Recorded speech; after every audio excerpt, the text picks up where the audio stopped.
We've got the harness plugged back in inside the Jeep. We've got the harness plugged into the computer.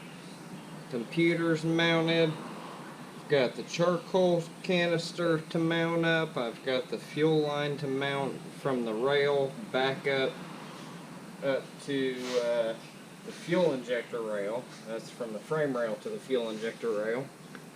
So I've got that to mount up.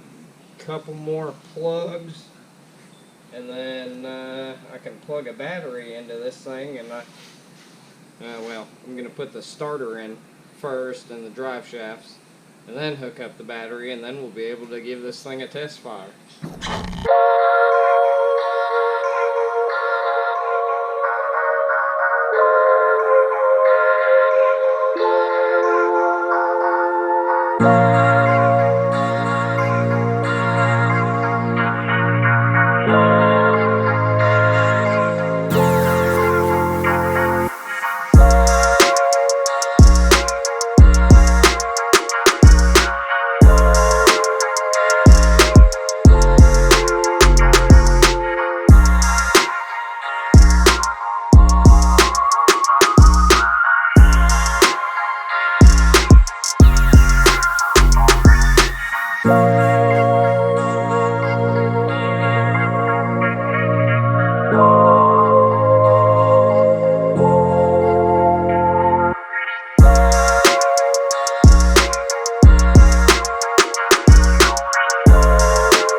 got the motor in, transmission all in.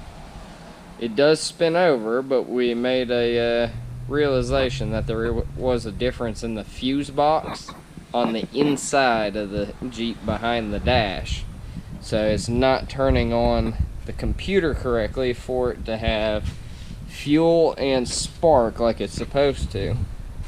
So next step in this swap is pulling this whole dash out. Already pulled most of the dash out of the other one, just to check and see if it was just a pin in the harness.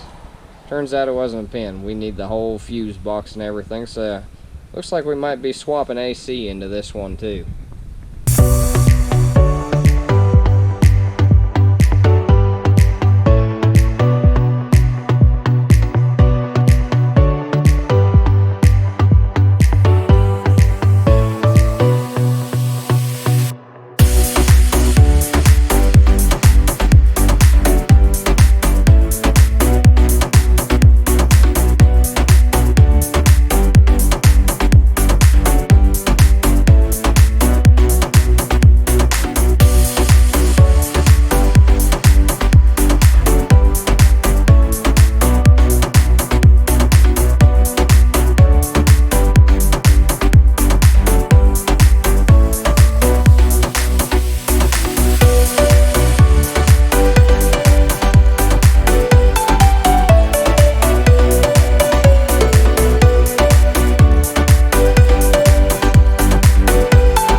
steering column's out, dashboard's out. We're gonna go in and take the heater box out, and we're gonna swap it for the one that has the electronic switching for the blend doors and the actuators, and it's got the AC in it. We're going to change all that harness that's up along the firewall there and get this thing put all back together.